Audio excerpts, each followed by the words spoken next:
Salam alaikum wa rahmatullahi ta'ala wa barakatuh. Les frères et sœurs, A'udhu billahi minash shaitanir rajim. Bismillahir rahmanir rahim.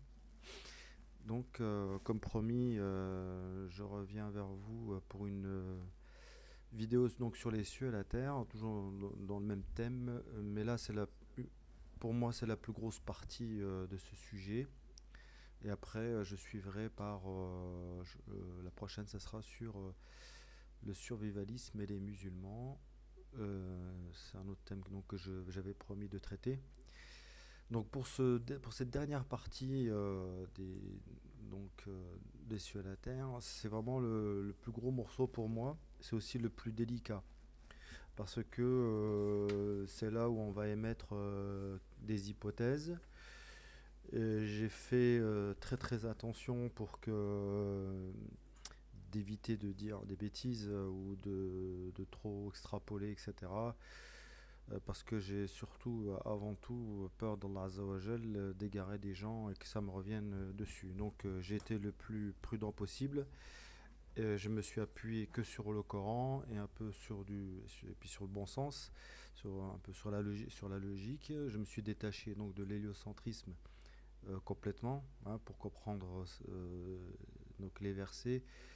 Et comme je l'expliquais dans la dernière vidéo, la démarche, c'est un peu comme, comme je disais, une personne qui va voir des aborigènes qui vient d'Europe et qui veut expliquer à un aborigène qu'il a une voiture et lui explique, lui décrit, et l'aborigène veut réexpliquer ça à son collègue, donc il lui fait un croquis pour lui expliquer un peu, voilà, c'est une boîte, on rentre dedans, il y a 4 roues, elle peut se déplacer, on peut freiner, etc. etc. Enfin bon, voilà, bref.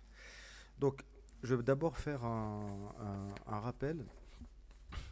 Euh, dans, enfin, je ne vais pas ressortir la ayah, mais c'est dans Surat Fussilat, vous pouvez la retrouver. Allah Azza wa Jalla nous explique qu'il a créé 7 cieux et 7 cieux. Dans la création, en fait, Allah Azza wa Jalla crée d'abord la terre, contrairement à la théorie héliocentrique. Il crée la terre en 2 jours. Il prend la terre avec le ciel et il en fait 7 cieux. Dans Surat al-Mulk, on nous explique que les 7 cieux sont superposés. Donc, à partir de là,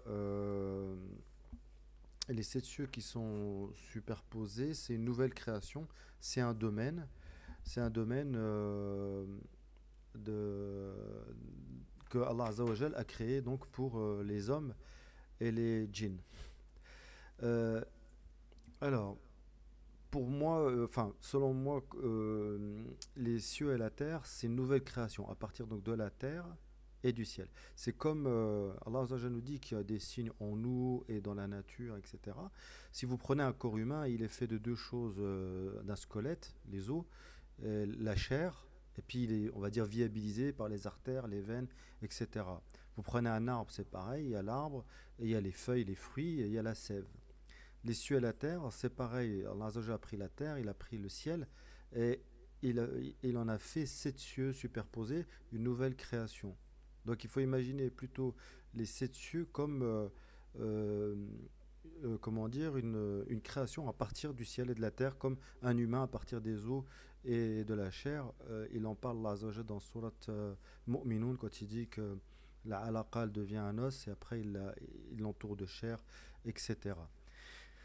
Alors, tout le monde sait que, enfin, tout le monde dit, les musulmans qui croient encore que la Terre tourne autour du Soleil, etc., comme il y a ces planètes-là, Mars, Jupiter, Vénus, etc., ils disent, vous voyez, ben, c'est bien la création, parce que on a 7 terres, vous avez Vénus, Jupiter, Saturne, etc. En réalité, ce ne sont pas des terres, ce sont des astres. Ce sont des astres. D'ailleurs, quand vous la regardez avec des télescopes, ils sont pas. C'est des luminaires. C'est vraiment des luminaires. On appelle ça des étoiles vagabondes. Les 7 terres, en réalité, eh ben, ce sont les 7 cieux superposés. Les 7 cieux, il y a une terre et un ciel à chaque fois. Dans le deuxième ciel, vous avez une terre, un ciel. Dans le quatrième, vous avez une terre, un ciel, etc. etc. C'est logique parce que si Allah Azza wa Jalla, le jour où il va faire entrer ses fidèles dans le paradis, ils vont bien marcher sur une terre On a besoin d'une terre. Nous, on est créé de terre lourde. Donc, nous avons besoin d'un plancher pour pouvoir marcher. On a besoin de ruisseaux, d'arbres, etc. Donc, c'est ça la terre. Nous sommes créés de terre, nous marchons sur terre. Si vous êtes au sixième ciel, vous êtes sur une terre. Vous êtes au premier ciel, vous êtes sur une terre. Au troisième, au quatrième, etc. C'est pour ça qu'on a sept terres et sept cieux. D'ailleurs, Allah Azza wa Jalla ne parle jamais vraiment de cette terre, proprement dit. Il y a une surah qui en parle ou qui l'évoque, c'est surah Talaq. Dans le verset 12, A'udhu billahi minash shaitanir rajim, Allah dit Allah qui a créé sept cieux et autant de terres entre eux, son commandement descend, afin que vous sachiez qu'Allah est en vérité omnipotent et qu'Allah a embrassé toutes choses de son savoir. Donc, Allah nous dit ici qu'il a créé sept cieux et autant de terres. Et en arabe, c'est mitlahuma. Mitlahuma, ça veut dire similaire.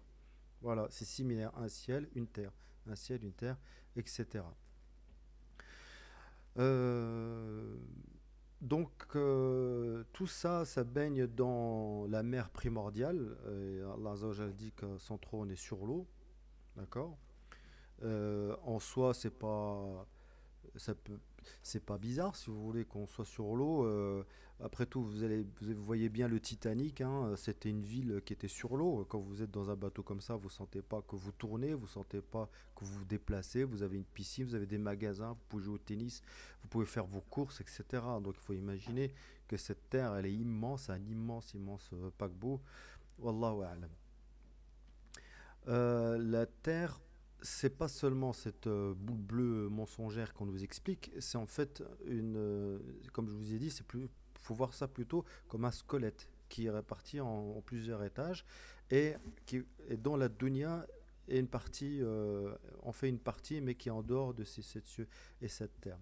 La preuve que la Terre, quand Allah Azza wa Jalla dit il a créé sept cieux et la terre, sept cieux et la terre, c'est que et la terre qui en fait décomposé en plusieurs étages, qui va être en fait notre future destination en fonction de nos mérites. Et c'est dans Surat Zumar, verset 74, Allah Azza wa Jal dit, et ils diront, donc ceux qui iront au paradis, et ils diront, louange à Allah qui nous a tenu sa promesse et nous a fait hériter la terre. Nous allons nous installer dans le paradis là où nous voulons, quand la récompense de ceux qui font le bien que la récompense de ceux qui font le bien est excellente. Imaginez quelqu'un qui a, j'espère pour vous, tout le monde, hein, pour tout le monde, Inch'Allah, qui m'écoutez, que vous êtes au septième ciel. Vous avez le droit de descendre au sixième, cinquième, quatrième, troisième, premier. Si c'est le domaine des cieux, de la terre, vous pouvez vous déplacer où vous voulez. Donc vous avez hérité la terre. C'est ça qui est bien. Donc voilà pour une petite introduction, pour resituer en fait comment on peut imaginer le domaine des cieux et de la terre. C'est vraiment un domaine, c'est vraiment une construction. Et Allah Azza wa Jalla, il est en dehors de cette construction-là. Nous, on n'imagine pas comment Allah Azza wa Jalla, où il est, comment ça se passe en dehors des cieux. Parce que nous sommes que des créatures. Encore une fois, il y a tout le monde le sait bien évidemment, mais il y a deux dimensions, le dimension donc du créateur et du créé. Une voiture, c'est une voiture et l'ingénieur qui l'a conçue, c'est l'ingénieur. Donc nous, on est extrêmement, extrêmement, extrêmement limité. On lit le Coran et on essaye d'imaginer des choses. Moi-même, je suis pas mathématicien, je suis un gars comme tout le monde. Simplement, j'ai lu les versets et j'en ai tiré des conclusions. Je vais vous les exposer. Si vous trouvez que c'est un intérêt, que c'est intéressant et que vous voulez qu'on échange là-dessus, il n'y a aucun problème. À condition que toujours que ce soit dans le sérieux, quoi. Si c'est juste pour, voilà, pour narguer ou pas être sérieux, c'est pas la peine. Enfin, c'est évident ça, hein. Donc, alors, maintenant, je vais commencer par parler donc des dimensions. Des dimensions, c'est-à-dire de distance. Et là, c'est quand même assez délicat de le faire. Donc, je vais commencer par le plus simple. Par le plus simple. Alors, Allah Azza wa Jal nous parle des distances, si on veut, dans plusieurs surahs. Dans surat Al-Hajj, il parle des distances. Surat Al-Hajj, surat Sajda, surat Al-Ma'arij. Et dans Surat Yunus, il nous dit qu'on peut calculer le temps. Donc c'est un calcul. Alors, dans Surat Yunus, verset 5, Allah Azza wa Jal dit, c'est lui qui a fait du ciel une clarté et de la lune une lumière, et il en a déterminé les phases afin que vous sachiez le nombre des années et le calcul du temps. Allah en a créé cela qu'en toute vérité, il expose les signes pour les gens doués de savoir. Donc le nombre d'années et le calcul du temps. Vous savez que le calcul du temps, nous on est soumis au temps. Le temps, dans le temps, il y a la distance et il y a la vitesse. Vous dites par exemple, je vais aller à telle ville, il me faut 1 heure de temps. Parce que vous roulez par exemple à 100 km/h. Donc moi j'en déduis qu'il y a 100 km. Donc nous on connaît le temps. Le temps nous le connaissons. Les 24 heures que fait le soleil, etc.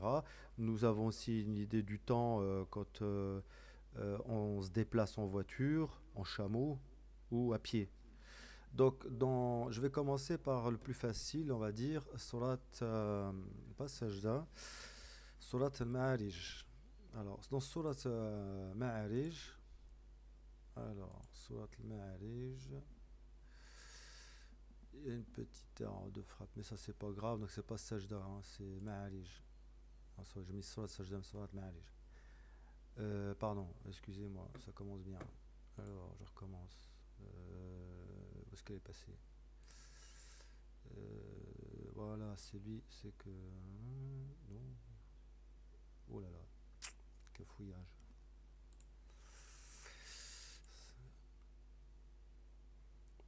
Alors, je reprends. Donc, dans Surat Ma'arij, Allah Azza wa Jal nous dit un demandeur a réclamé un châtiment inéluctable pour les mécréants que nul ne pourrait repousser et qui vient d'Allah le maître des voies d'ascension.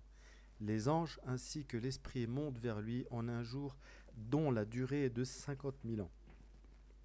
Donc là, Allah Azza wa Jal nous dit les anges et l'esprit montent vers lui en un jour dont la durée est de 50 000 ans. On verra tout à l'heure parce que je vais lire l'histoire de la Sira, mais il y a le domaine des cieux et de la terre et il y a le Sidra Muntaha, c'est le domaine où personne ne peut rentrer. Personne ne peut rentrer en dehors du prophète sallallahu alayhi wa sallam que lui il va pouvoir rentrer. Donc voilà, Sidra Muntaha c'est le Hadd, c'est la limite. Alors les anges et l'esprit montent vers lui en un jour dans la durée de 50 000 ans. Donc c'est la durée, c'est la distance entre le ciel et la Sidra Muntaha quand il monte vers Allah Azza wa Jal. Alors, c'est la durée, elle est de 50 000. Donc, 50 000 ans, ben, bon, moi j'ai fait un raisonnement. Je pars sur des principes de calcul. C'est des. Bon, j'ai peut-être tort. Il faut me faire la remarque hein, s'il y a quelque chose qui ne va pas. Euh, j'ai trouvé des choses qui étaient à peu près cohérentes. Calcul du temps, donc le calcul de la distance dont nous connaissons la durée. Nous avons pour habitude donc d'estimer les distances en fonction des moyens de locomotion, de leur vitesse. À l'époque où descendait le Coran, un cavalier pouvait voyager en gros, grosso modo, 60 km par jour. Vous faites 50 000 par 365 jours par 60 km, ça fait en gros 1,1 milliard de kilomètres. Voilà, ça c'est pour le Ma'arish. Pour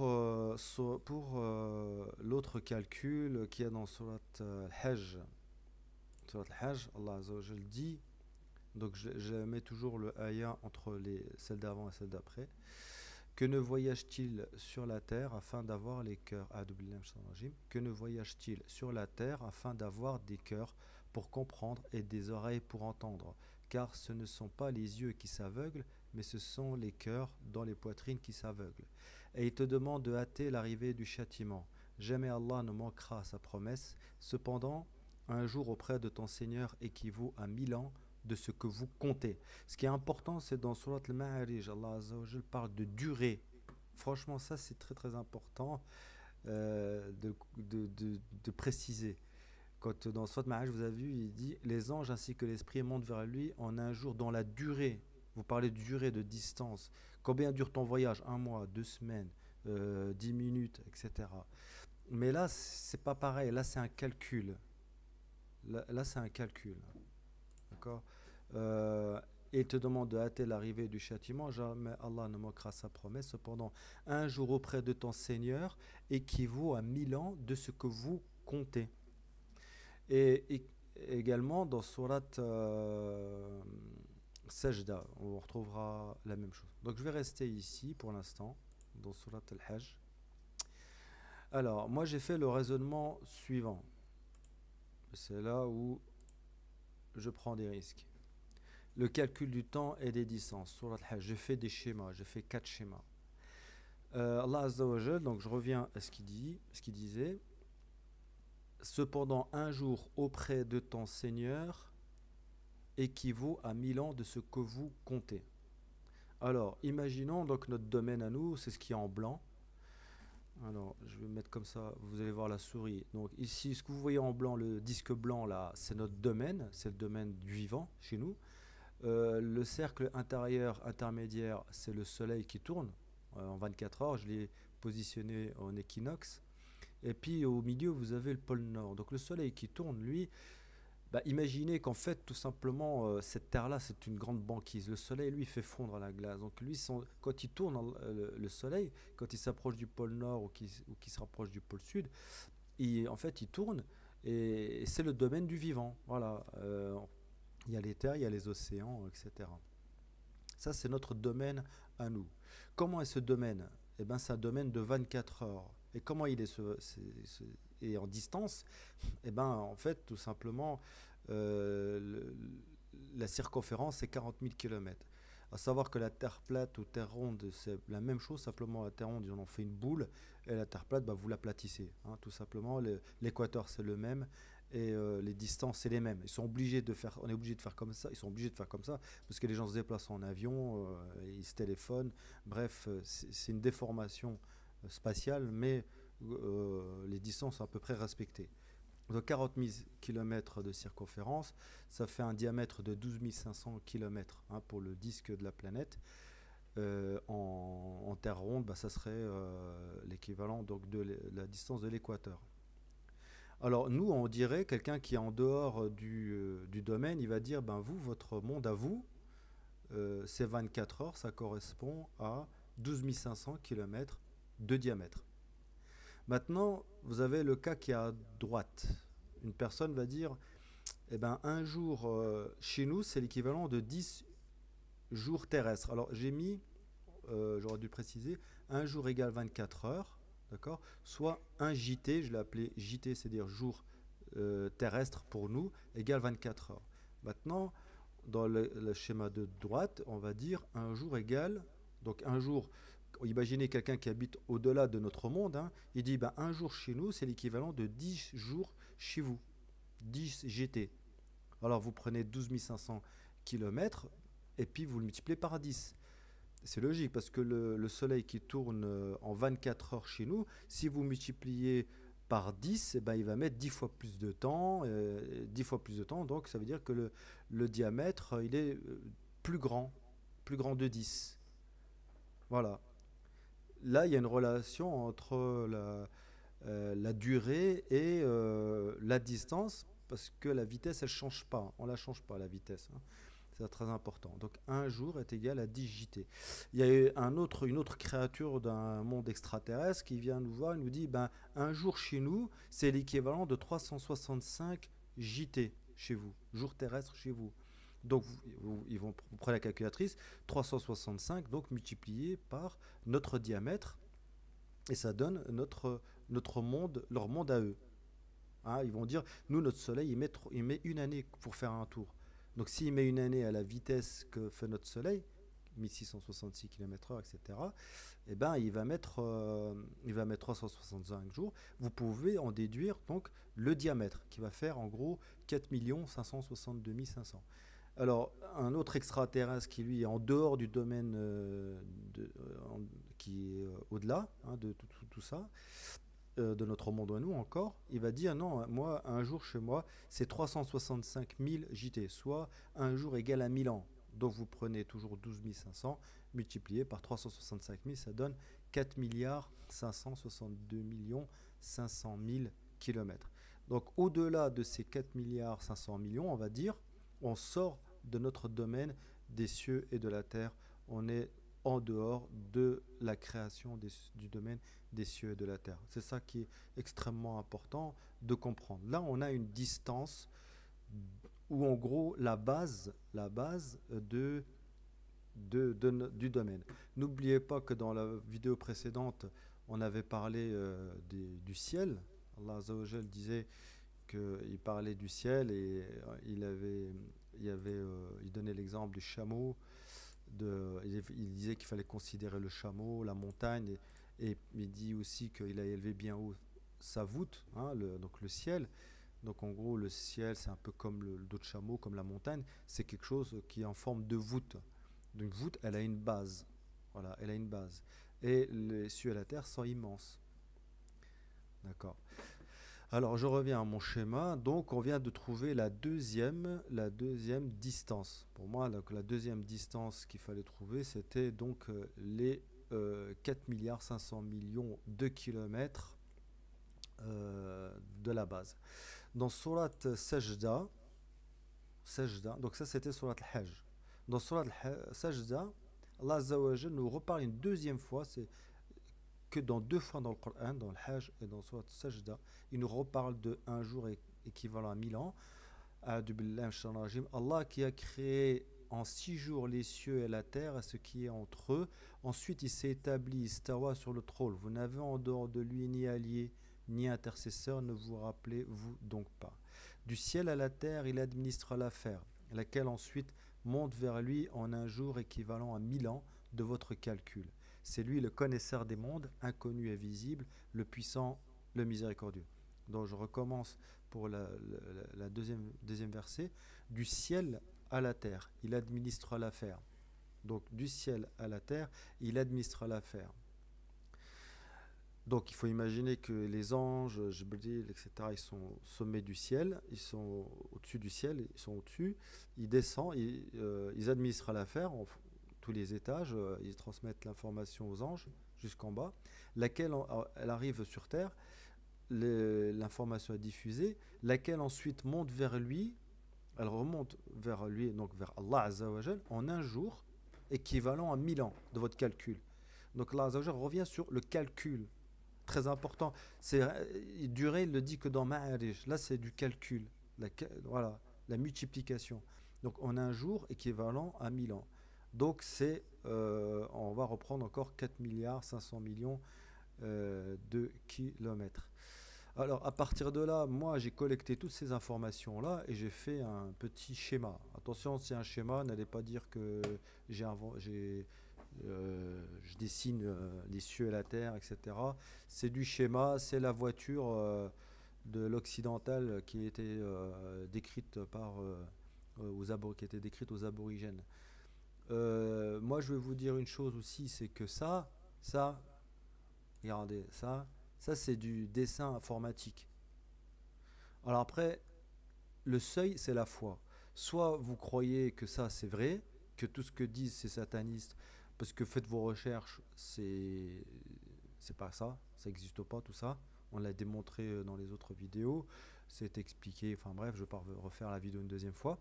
Donc ça, c'est du gdoub, c'est du mensonge, hein. C'est du virtuel, c'est joli, par contre c'est bien fait, hein, ils ont fait un beau travail grâce aux ordinateurs, ça fait rêver les gens, ils comprennent pas ce que c'est, mais ils se disent purée que c'est beau. Et il y a ce que Allah Azza wa Jal nous dit dans le Coran. Donc il nous parle de la voûte, d'accord? C'est une voûte. Et quand on fait euh, les calculs, etc., eh ben, on va trouver une voûte aussi. On va trouver une voûte. Parce que dans mon schéma, en fait, j'ai pris une base à 4 milliards 500 millions de kilomètres. Si vous vous rappelez, c'est dans l'interprétation de Surat Al-Hajj. Il y a une base de 4 milliards 500 millions de kilomètres. C'est une base. Hein, c'est le domaine d'une création dont un jour équivaut à 1000 ans. On l'a démontré tout à l'heure. Et puis, cette distance-là qu'on connaît, Allah Azza wa Jalla dit que l'information monte vers Allah en un jour équivalent à 1000 ans. Donc, en fait, en réalité, ça fait un carré. Dans la chaîne ITV, il passe beaucoup de vidéos sur sur le Soleil, etc. Il y a quelque chose qui est intéressant, c'est que le Soleil se trouve dans la Terre plate à 6000 km. Même dans mon schéma, c'est à peu près ça, parce qu'on a 12 500 km de diamètre. On a 6000 km donc du pôle, et ils avaient estimé le Soleil à 6000 km de hauteur. En gros, on est dans une proportion carrée. On retrouve cette proportion-là dans ce schéma-là. Alors, Sidra Muntaha, c'est le seuil au-delà duquel les anges ne peuvent pas accéder. Le plancher, c'est donc le premier ciel qui est tout en bas. Et tout ça, ça fait, donc, comme je disais, un carré. De ce carré-là, de cette hauteur-là de 4 milliards 500 millions, on déduit donc les voies de l'ascension. Les voies de l'ascension dans Surat al-Ma'arij, parce que les anges qui sont dans le domaine des cieux et de la terre, où ils gèrent en fait les cieux et la terre, où ils gèrent les cieux et la terre, ils montent vers Allah Azzawajal, comme il dit, en un jour équivalent à 50 000 ans. Et moi j'avais trouvé 1 125 000 1 milliard 125 millions de kilomètres, pardon. Je fais des erreurs parfois quand je parle et je me rends compte après, mais bon, je pense que vous aurez compris. Et ça fait en gros, ce qui est intéressant, ça fait un quart de ce carré. En réalité, c'est vraiment des proportions carrées. Donc, Al-Ma'arij, ça correspond en gros à un quart de la hauteur totale du plancher jusqu'à Sidra Muntaha. Je me suis. Alors, en dessous, vous avez. Donc, est-ce que nous sommes dans le domaine des cieux et de la terre? Ben non, parce que sinon, ça voudrait dire qu'on est déjà au paradis. Ça veut dire qu'on serait dans le premier ciel. Donc, en fait, la terre, c'est la terre du domaine des cieux et de la terre. C'est le domaine, notre destination. Allah Azza wa Jalla nous a créés pour être dans les cieux et la terre. C'est le paradis, c'est le lieu magnifique qui va nous remplir de joie et de bonheur, et on sera plus que comblé. On ne sait pas ce qu'il y a là-bas. Et Allah Azzawajal nous a descendu au plus bas des plus bas. Asfal as-safilin nous a descendu au plus bas des niveaux. Nous sommes sur terre, c'est le point rouge que vous voyez. Et en dessous, il y a l'enfer. Il y a une hiérarchie verticale qui est très importante. Vous avez l'enfer qui est en dessous, vous avez la terre, et vous avez le domaine des cieux de la terre, et vous avez Allah Azzawajal Sidra Muntaha qui est au-dessus. Allah Azzawajal, dans sa création, insiste sur la hiérarchie verticale. Son ordre descend, les invocations montent, la prière monte, le adab descend, les anges descendent. Rasul dans le voyage Sidra Muntaha, il est dans le voyage de l'Isra, le Mi'raj, il est monté. D'accord. Quand on parlait dans la vidéo précédente, vous voyez le carré rouge qui est ici, c'est le Beit al-Ma'mour. Quand on dit dans le hadith que Beit al-Ma'mour et les anges qui sont au septième ciel font le tawaf, eh ben il est à l'aplomb du tawaf de la terre. Tout est là. Et toutes les bonnes actions montent vers Allah Azza wa Jal. Et certaines sont acceptées, d'autres sont renvoyées. Alors, donc voilà, ça c'est déjà une première chose qui est très intéressante.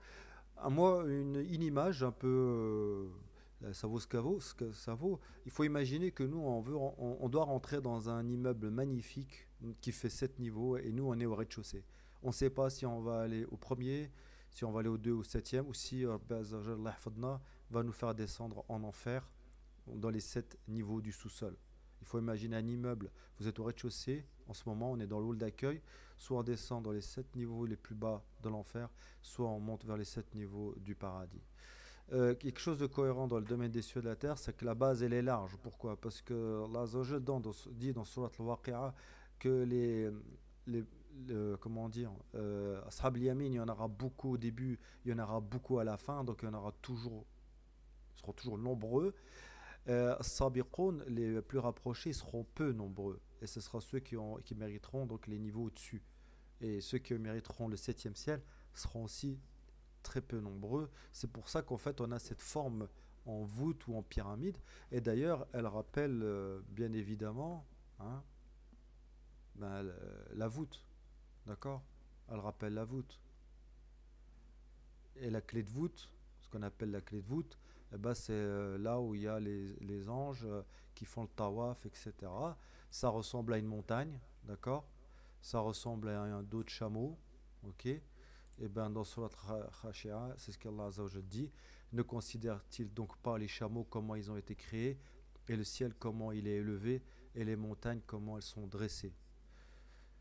Alors, donc ça fait déjà quelque chose qui est assez intéressant à souligner. Euh, je vais vous lire le voyage de la Sidra Muntaha, de la, pardon, Isra non, mince, le voyage nocturne. Le voyage nocturne de Rasulullah sallallahu alayhi wa sallam. Une petite remarque, moi je me suis amusé à calculer, j'ai imaginé un ange, alors je me suis dit un ange il est fait de lumière, on connaît la vitesse de la lumière. Après je pense qu'il y a dans la création d'Allah Azza wa Jal, on ne sait pas ce qu'il y a dans la création d'Allah Azza wa Jal, sûrement des anges qui vont plus vite que la vitesse de la lumière, Wallahu alam, ça je ne sais pas, personne ne le sait. Mais je me suis basé quand même sur la vitesse de la lumière et je me suis dit tiens et si on calculait est-ce que ça faisait, alors j'ai pris les 1 milliard 125 millions de kilomètres pour faire Salat Mi'raj quand Allah Azza wa Jal dit que les anges montent vers lui en un jour est égal à 50 000 ans, et ben ils mettent 1h40 pour y aller parce que vous prenez 1 milliard 125 millions, vous le divisez par 300 000 kilomètres par seconde, vous trouvez 1h40. Et si les anges partaient de la Terre, de notre Terre, et donc du plus bas au plus bas, vraiment fond enfin, du plancher, jusqu'à Allah Azza wa Jal, Allah Azza wa Jal, il mettrait 4 heures. Et s'il montait juste au septième ciel, bah, il mettrait comment dire 3 heures. 3 heures, voilà, en gros. J'ai dû faire un petit arrêt quelque part, je sais plus, mais bon, peu importe. Euh, voilà, donc non, 1h40 c'est un quart, 2h40, ouais, ça fait plutôt 5 heures, et donc 3 heures pour monter de la Terre au septième ciel. Voilà, je trouve ça intéressant. Vous savez que les anges, ils descendent, ils se renouvellent. Il y en a qui insistent, qui sont là avec nous la nuit, donc ils viennent le matin, je sais pas à quelle heure, Allah, je sais pas du tout, mais ils arrivent, on va dire n'importe quoi, à Al-Maghrib ou à l'Aïcha, ils viennent, ils nous assistent et après ils montent avec leur rapport, ce qu'on a fait la nuit, ils le montent et après ceux de la journée descendent. Ben c'est pas c'est pas illogique. 4 heures, 4 heures c'est pas illogique, ils montent. Voilà, ils entendent monter. L'autre ange, il attend de descendre. Il va monter, il monte son rapport, Allah Azza wa Jal. Et puis ça fait comme ça un aller-retour. Et ils font que ça, que monter et descendre. Donc je trouve ça vraiment, vraiment, vraiment passionnant. Ça me passionne beaucoup plus que ce modèle-là. Franchement, qu'est-ce que vous voulez y comprendre, quoi? Qu'est-ce qu'on y comprend? On dirait des boules de savon, vous savez, quand les gamins jouent avec ça. On comprend rien, quoi. Ça, c'est une création en vain. Quand Allah Azza wa Jalla dit dans Surat Imran, malheur à nous, nous n'avons pas. Alors, attends, allez voir. En vérité, dans la création, Allah les croyants diront qui debout, assis, couchés sur leur côté, invoquent Allah et méditent sur la création des cieux et de la terre, disant Seigneur, tu n'as pas créé cela en vain. Gloire à toi, garde-nous du châtiment. Donc, ça c'est en vain. Hein, l'infini et au-delà de Buzz, hein, je ne sais plus comment il s'appelait, bah c'est ça, c'est l'infini ou l'au-delà. Ça c'est. On comprend rien. Là, Allah Azza wa Jalla nous donne des distances, des distances, il nous donne des pistes, si vous voulez, pour calculer les choses. Et on a des distances. Les distances, on arrive à trouver, avec les durées, on arrive à trouver des distances, pardon. Voilà, c'est quand même très très passionnant tout ça. Euh, donc je voulais vous lire donc une partie donc, de l'histoire d'un hadith qui parle de voyage nocturne de Rasulullah sallallahu alayhi wa sallam. Selon Anas ibn Malik, radiyallahu anhu, le prophète sallallahu alayhi wa sallam a dit: Al-Buraq, une monture blanche plus grande qu'un âne et plus petite qu'une mule, qui se trouvait d'un bond où un regard s'arrêtait, me fut amené. Je la montai et fus transporté à Jérusalem. Là-bas, je l'attachai à l'anneau destiné à l'usage des prophètes. Je pénétrai dans la mosquée où je pria 2 rak'at. À ma sortie, Jibril, que le salut soit sur lui, m'offrit 2 récipients, l'un contenant du vin, l'autre du lait. Je choisis le lait. Jibril me déclara alors que j'avais élu la voie primordiale. Porté par lui, je m'élevai jusqu'aux régions célestes. Élevé, hein. Vous verrez toujours élevé, descendre, monter. Donc, c'est logique. Bon, j'aime pas prendre cet exemple-là, mais vous allez voir Trump, par exemple, hein, ou un président. Lui, je prends Trump parce qu'il s'est construit la tour Trump. Il va pas se mettre au rez-de-chaussée, il va pas se mettre au premier, il va être tout au-dessus. Et puis, il y a une hiérarchie comme ça, et les gens, c'est comme ça. Et il y a toujours une hiérarchie. Vous montez les étages, vous montez les hiérarchies. Enfin, bref, peu importe. Jibril demanda la permission d'y accéder. Qui est-ce demanda-t-on. C'est Jibril. Et qui t'accompagne? C'est Mohammed, sallallahu alayhi wa sallam. A-t-il donc reçu la mission? Oui. On nous ouvrit et je vis aussitôt Adam, alayhi salam, qui me souhaita la bienvenue et invoqua Allah en ma faveur. Puis je fus porté au second ciel. Donc imaginez, Allah sallam, il est ici, il monte au premier ciel, il voit Adam. Ensuite, il va monter au deuxième.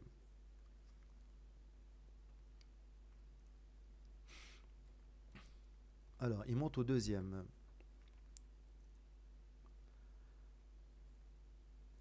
Puis je fus porté au second ciel. Jibril, que le salut soit sur lui, demanda qu'on nous ouvrit. Qui est-ce demanda-t-on. C'est Jibril, répondit-il. Qui t'accompagne? C'est Mohammed. As-tu donc reçu la mission? Oui. On nous ouvrit et je vis aussitôt les 2 cousins maternels, Isa alayhi salam et le fils de Marie et Jean-Baptiste alayhi salam, fils de Zacharia, qu'Allah leur accorde ses bénédictions, qui me souhaitèrent la bienvenue et le bien. Donc là, ils sont au second ciel. Puis je fus porté au troisième ciel, et Jibril leur demanda aussi la permission d'y pénétrer. Qui est-ce demanda-t-on. C'est Jibril, répondit-il. Et qui t'accompagne? C'est Mohammed, sallallahu alayhi wa sallam. As-tu donc reçu la mission? Oui. On nous ouvrit et je trouvai aussitôt Youssef alayhi salam, qui a été assigné la moitié à qui a été assigné la moitié de la beauté humaine. Celui-ci me souhaita la bienvenue et le bien. Je fus ensuite porté au quatrième ciel et Jibril, que la paix soit sur lui, demanda qu'on nous ouvrit. Qui est-ce demanda-t-on. C'est Jibril, répondit-il. Et qui t'accompagne? C'est Mohammed, sallallahu alayhi wa sallam. As-tu donc reçu la mission? Oui. On nous ouvrit et je trouvai Enoch, Idris, alayhi salam, qui me souhaita la bienvenue et le bien. Allah, à lui toute la puissance et la gloire, dit à ce sujet, et nous l'élevâmes à un haut rang. Pardon. Je fus alors porté au cinquième ciel et Jibril demanda qu'on nous ouvrit. Qui est-ce demanda-t-on. C'est Jibril, répondit-il. Et qui t'accompagne? C'est Mohammed, sallallahu alayhi wa sallam. As-tu donc reçu la mission? Oui. On nous ouvrit et je trouvai Haroun, alayhi salam, qui me souhaita la bienvenue et le bien. Je fus ensuite porté au sixième ciel et Jibril, alayhi salam, demanda qu'on nous ouvrit. Qui est-ce demanda-t-on. C'est Jibril, répondit-il. Et qui t'accompagne? C'est Mohammed, sallallahu alayhi wa sallam. As-tu donc reçu la mission? Oui. On nous ouvrit et je trouvai Moussa, alayhi salam, qui me souhaita la bienvenue et le bien. Je fus porté enfin au septième ciel et Jibril, que le salut soit sur lui, demanda qu'on nous ouvrit. Qui est-ce demanda-t-on. C'est Jibril, demanda-t-il. Et qui t'accompagne? C'est Mohammed, sallallahu alayhi wa sallam. As-tu donc reçu la mission? Oui. On nous ouvrit et je trouvai Ibrahim, alayhi salam, le dos appuyé contre la maison peuplée dans laquelle pénétrèrent journellement un nouveau groupe de 70 000 anges. Moi, je m'arrêtais juste ici pour faire une petite pause. Il est ici, septième ciel. C'est le Beit Ma'mour, il est ici. Beit Ma'mour. Il est au septième ciel. Il est à l'aplomb de la Kaaba. Et tout ça, c'est vertical. On fait que monter et descendre. Et il y a une hiérarchie verticale en fonction des mérites de chacun. Alors, comme je disais dans l'autre vidéo, moi, les ulama, je sais pas, moi, je suis pas un alim, moi, hein.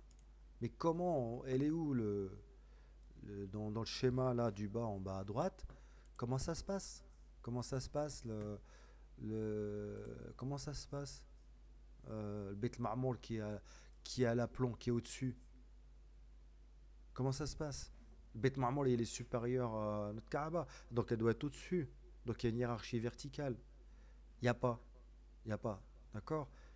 Moi, c'est ça qui m'énerve un petit peu, c'est que on est obligé, si vous voulez, de faire des recherches et on a la peur au ventre d'avancer des choses ou de douter ou d'expliquer les choses à notre façon parce qu'on trouve personne pour nous expliquer ça. Et quand on vient, comment dire, venir donner une explication ou lire un verset en français, on lui dit mais attends, mais t'es pas un alim, toi, tu connais pas l'arabe, tu connais pas toutes les règles, fiqh, sunna, makhraj, huruf, etc. Qu'est-ce que tu vas parler du din? Toi, tais-toi et rentre chez toi, va prier. Je regrette. On a une seule vie pour apprendre notre religion. On a une seule vie pour essayer de trouver la vérité ou pas. On va pas attendre que les savants se réveillent de leur sommeil. On va pas attendre qu'ils sortent de leur coma. Parce que si on attend qu'ils sortent de leur coma, on est mal barré, quoi. Parce qu'une fois qu'on va aller voir notre résultat, si on a réussi ou pas, vous risquez d'aller en enfer pour l'éternité, parce que soi-disant, vous avez attendu. Donc moi, ce que je dis simplement, c'est que qu'on essaie d'être sincère et on ait peur d'Allah Azza wa Jal de se tromper, et puis que si on a quelque chose de cohérent, voilà, qu'on s'appuie sur des textes, etc., eh ben, qu'on le dit. Voilà. Même anonymement, eh ben, on le dit. En tout cas, moi je procède comme ça. Wallah alam. Donc c'était juste une parenthèse avec cette, ce Beit al-Ma'mour. Là, par contre, moi, j'ai aucun souci avec ça. On le voit bien. On le voit bien, il est là, le Beit al-Ma'mour, il a la verticale. Et tous les prophètes, suivant leur mérite, ils sont les uns, ils sont à chacun à leur étage. C'est ça qui est incroyable. Alors, je reprends. Puis on m'emmena vers Sidra al-Muntaha, le lotus de la limite extrême, dont les feuilles ressemblaient aux oreilles d'éléphant et les fruits étaient grands comme les cruches. Wallahu a'lam. Tout ce que je raconte, moi, si je peux me tromper, mais c'est très très possible même, mais je continue quand même sur ça. Le Ma'arij, on monte ici, on arrive à Sidra Muntaha, c'est le seuil où on ne peut pas aller au-delà. D'accord. Donc le Ma'arij, on l'a estimé au niveau des distances et on voit ici qu'on a une voûte avec des proportions qui est quand même assez correcte, quoi. Ça ressemble à une voûte, là ça je dis, et par la voûte élevée et par la maison peuplée. C'est les deux premiers versets. Cherchez dans le Coran, je ne l'ai pas fait, mais il y a une ayah il y a un surah qui commence par la voûte est peuplée et par la maison peuplée. D'accord, ça marche comme ça. La maison peuplée, c'est comme la clé de voûte, elle est ici. Euh, Allah me révéla alors ce qu'il voulut. Il prescrivit l'accomplissement de 50 prières par jour. Je retournai voir Moussa alayhi salam qui me demanda qu'est-ce que qu'est-ce qu'a prescrit le Seigneur à ta communauté?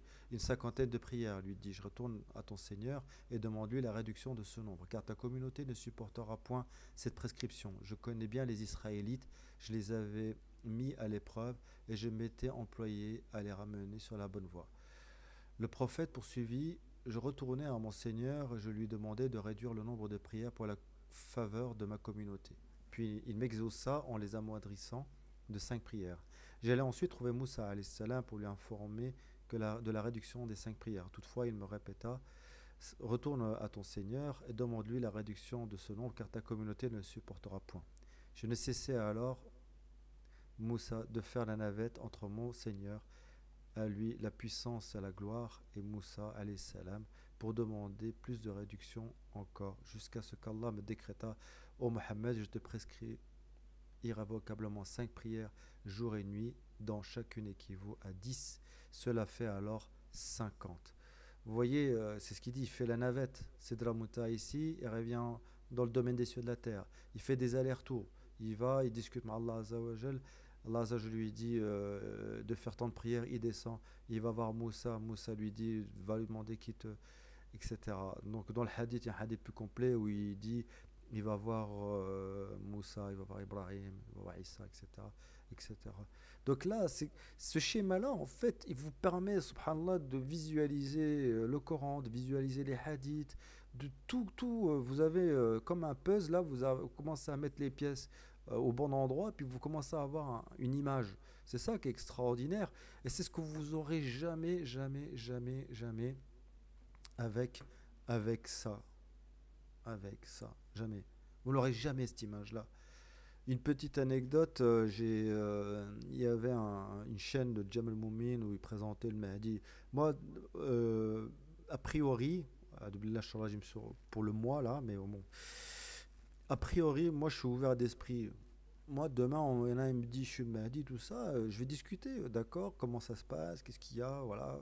Pourquoi pas? Je dis tout est possible. Tout est possible. De nos jours, tout sera possible. Par contre, je voyais le gars en train de passer des images de nébuleuses, de terre, etc. Alors que ça fait quelques années que ça s'est remis en question et que une fois que c'est remis en question, comme je disais dans les autres vidéos, il faut approfondir le truc, il faut aller chercher à comprendre. Il faut toujours douter. On nous dit toujours que ceux qui ont la foi doutent pas, vous doutez pas. Quand vous avez la foi, vous avez la foi, mais vous pouvez douter, il faut douter des choses qui sont pas tout à fait claires, etc. Et ils m'ont rentré dedans, etc. Elle m'a dit, leur pseudo m'a dit, Amin Saddiq, quand j'ai discuté avec lui, je lui dis, mais écoute, tu peux pas être le Mahdi, tu es encore en train de gober la théorie des satanistes. Ceux qui font la promotion de ça, si c'est un ex-nazi, un sataniste et Walt Disney. Donc, c'est pas possible. Tu peux pas. Le Mahdi, il est là pour guider les gens. C'est quelqu'un qui va guider les gens. Donc, tu dois avoir la lumière à tous les étages et tu dois, comment dire, échapper à tous les pièges. Tu dois échapper à tous les pièges. Et ça, c'est un piège qui est assez gros quand même. Maintenant, même Sarah, la plupart des Sarah, il y a beaucoup de Sarah qui ne croient plus à ça, quoi. Enfin, tous ceux qui ont du bon sens ne croient plus à ça. Donc, comment toi, tu tombes là-dedans? Et le gars, il m'a rentré. Enfin, ce pseudo m'a dit, il n'a pas aimé. Il a voulu défendre l'indéfendable. Donc, ce que je veux dire par là, c'est un seuil. C'est un seuil, ce domaine des cieux et de la terre. C'est pour ça que je voulais le faire. C'est un seuil qui sépare ceux qui sont, pour moi, je veux pas dire égarés. Hacha, c'est pas ça que je veux dire. Ce que je veux dire par là, c'est entre le faux et le vrai. Vous pouvez être dans le faux, on peut être dans le faux, moi je peux être dans le faux sans problème, mais tant que vous êtes sincère dans votre recherche et dans votre démarche, eh ben, Allah Azzawajal, il finira par vous sortir de ce labyrinthe et vous mettre dans la bonne voie. Ça, c'est sûr et certain, c'est une certitude. Ben Azzawajal, il dit, il ne fait pas perdre le bien des gens véridiques. Donc, si vous ne trichez pas et vous n'êtes pas passionné, vous voulez pas, comment dire, vous acheter un peu de dunya par rapport avec votre religion, là, vous allez être guidé. C'est pas un souci, vous allez sortir. Voilà, de ce brouillard. Et donc je finis, je le sais, donc voilà, Rasul sallallahu alayhi wa sallam, il faisait en fait les allers-retours entre Sidra Muntaha. Donc ça signifie quoi? Ça signifie tout simplement que il y a un domaine, Allah Azza wa Jal, il a un trône. D'ailleurs, une des ayats, moi, qui me, comment dire, qui m'a fait douter tout de suite de la terre, c'est dans Ayat al-Kursi. Dans Ayat al-Kursi, Allah Azza wa Jal, il dit Wasi'atu samawati wal ard. Wasi'atu samawati wal ard. Son trône déborde des cieux et de la terre.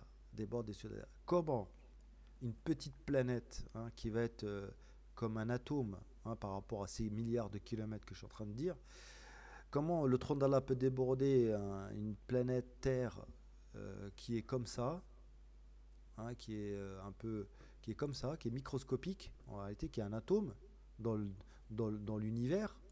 Hein. Comment on peut dire qu'Allah Azza wa Jal déborde cette petite terre qui est comme un atome et puis un univers immense, infini? À un moment donné, il faut expliquer les choses.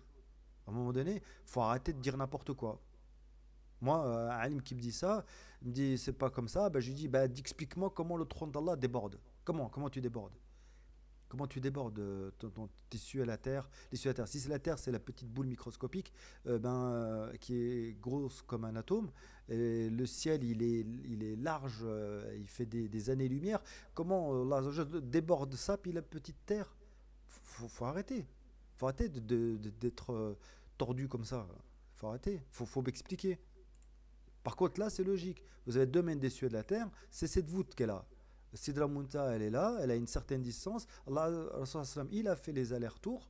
Il a fait les allers-retours entre Sidra Munta et le domaine des cieux. Et là, on comprend bien que son trône, il déborde les cieux et la terre.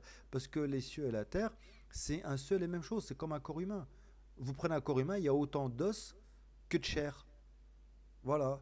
Eh bien, il y a autant de cieux que de terre. Que ce soit en long ou en large. C'est ça comme ça qu'il faut voir les choses. Et ce domaine-là, il va accueillir euh, beaucoup, beaucoup, beaucoup d'êtres humains et de djinns. Donc il faut qu'il soit immense. Immense. Imaginez, en France, vous voulez donner 10 000 hectares à chaque habitant. Bah, votre terre, votre France, elle ne va pas suffire. Il va falloir une planète. Et si vous donnez ça à l'ensemble des êtres humains, eh ben, il faudra 1000 planètes. Voilà. Parce que le paradis, c'est autre chose. C'est pas les cages à poules où on habite ici, quoi. Bon, je m'égare un petit peu. Quiconque, donc je continue, quiconque a dessein de faire une bonne action et ne l'a pas faite, on lui inscrira une récompense à son actif s'il exécute une récompense équivalente à 10 bonnes actions lui sera inscrite. Euh, alors, je continue. Tandis que quiconque a l'intention de perpétrer une mauvaise action et qui ne l'accomplit pas, rien ne sera inscrit à son passif. Si au contraire il l'accomplit, on lui inscrira la punition d'une seule mauvaise action. Vous voyez bien que la prière elle est extrêmement importante, car Allah, elle lui a été, je crois que c'est le seul commandement qui lui a été donné depuis le Sidra Muntaha. Mais bien évidemment, pour les coranistes qui lisent que le Coran, ils ne peuvent pas le savoir. Donc ils ne peuvent pas non plus donner de l'importance à la prière comme il faut, car il faut des hadiths pour pouvoir, comment dire, expliquer les choses telles qu'elles sont. Les hadiths, les livres des savants ne sont pas le Coran. Donc ils peuvent être altérés. Mais ils ne sont pas complètement altérés. Il faut arrêter quand même d'être fou. Vous prenez les choses cohérentes, vous les comprenez tout de suite. Ça, par exemple, on ne peut pas jeter à la poubelle un hadith comme ça. C'est pas possible. Il y a une logique dans tout ça. C'est une logique. On voit le chemin, c'est cohérent. On voit par rapport au Coran, c'est cohérent. Donc l'importance de la prière, elle est importante. Et Allah Azza wa Jal le dit. Il dit, Rabbi Azza wa Jal dit dans le Coran, il ne se souciera pas de nous sans notre prière. Il dit, il ne se souciera pas de nous sans votre prière. Et Allah Azza wa Jal, il y a plusieurs choses qui regardent de nous. Il ne regarde pas si on est beau, si on a la bonne barbe, la bonne teinte et la bonne taille, etc. Si on a le bon camis bien voilà. Il ne regarde pas tout ça. Il regarde le cœur, parce que vous pouvez faire des péchés.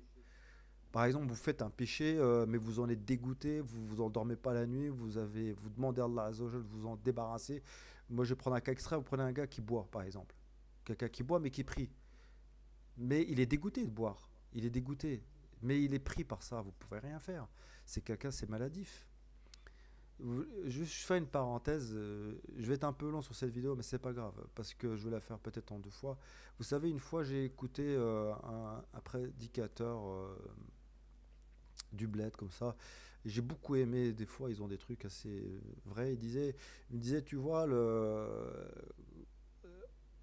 il parlait en fait du crédit. Il disait maintenant, vous voyez quelqu'un, il vient, je sais pas, bon, en 4x4, il s'arrête devant la mosquée pour faire la jamoua, il descend avec son kamis tout blanc, nickel chrome, il a fait trois quatre hajj et tout. Et cette personne-là, en fait, elle fait le riba, elle fait le crédit. Et vous avez à côté une personne qui est triste, qui est pas bien, il est, euh, il est dépendant d'alcool, par exemple, mais il va quand même faire sa prière. Et les gens, quand ils voient cet alcoolique, cette personne-là qui boit, mais qui va quand même saler, va dire, regardez celui-là, ça se voit que Allah l'a maudit, regarde à quoi il ressemble. Il ressemble à rien du tout. Allah l'a shrir, comment il le punit ici, et il le punira au-delà. Et quand ils voient l'autre croyant qui était blanc, avec son 4x4, etc., et il a fait ses 3-4 hajj, etc., ils vont dire, ah bah regarde, celui-là, ça se voit qu'Allah il aime. Je sais pas comment il a fait, mais ça se voit qu'il a vraiment la foi et qu'Allah Azzawajal, il l'aide, tu vois, c'est bien. Mais en réalité, non, il faut tout inverser. L'autre qui a fait le crédit, eh ben, il est dans le haram jusqu'au cou. Il est pire que l'alcoolique. Parce qu'il est dit dans certains hadiths que c'est l'équivalent d'avoir. C'est grave, bref, c'est grave. Le crédit, c'est beaucoup, beaucoup plus grave que la personne qui boit. Parce que la personne. Et c'est un faux semblant. Parce que l'autre, en plus, il se fait, comment dire, il a, un- il a une belle image, alors qu'il fait un péché extrêmement grave. Et celui qui boit, c'est un péché qui est moindre. Et on le dénigre. Enfin bref, c'était juste une parenthèse. Mais pour parler donc de l'alcoolique, quelqu'un qui boit par exemple, mais qui est dégoûté de boire, qui est dégoûté, qui en est malade, est-ce qu'il a vraiment aimé ça dans son cœur, le fait de boire? Non. Et Allah Azza wa Jal, vous pouvez être sûr qu'Allah Azza wa Jal finira par le sortir de là, pour le sortir par ce péché-là. Tous ceux qui ont un péché, qui font, mais ils en sont vraiment dégoûtés et ça les perturbe la nuit et le jour et Allah Azza wa Jal qu'il les sorte de là, vous pouvez être sûr qu'ils s'en sortiront. Parce que Allah Azza wa Jal finira pour leur sincérité, parce qu'ils n'aiment pas ça, ils n'aiment pas ce qu'ils font. Mais si vous faites un péché, même un petit péché, ou un péché, par exemple, un peu moindre, mais que vous aimez faire, etc., et ça ne vous embête pas, là c'est grave. Parce que ça, c'est quelque chose, c'est acquis dans votre cœur. Ça rentre dans votre cœur. C'est comptabilisé. C'est pour ça que là, j'ai dit, il se souciera de ce que votre cœur a acquis. Pas à quoi vous ressemblez, ni à ce que vous racontez, ni si vous lisez bien le Coran, ni si vous faites un super prédicateur, etc. Comme les Bajrafi, les Tariq Ramadan, tous les prédicateurs du système, là, qui en fait ont l'amour du kufr dans leur cœur, l'amour de la France, et puis de tout le kit là, comment dire, ils disent que la France c'est le pays où on applique le mieux la charia, etc. etc. Ben, ces gens-là, c'est acquis dans leur cœur. Ils sont grillés, mais pour toujours, quoi. Mais vous vivez en France et vous savez qu'il faut faire la hijra, il ne faut pas vivre au milieu de ces gens-là, mais vous aimez pas votre situation, vous la détestez et vous cherchez absolument à vous en sortir. C'est pas du tout la même chose. Vous pouvez avoir deux personnes dans le même environnement, ils auront une destinée différente à, à cause, enfin, du fait que leur cœur n'adhère pas voilà, à l'égarement.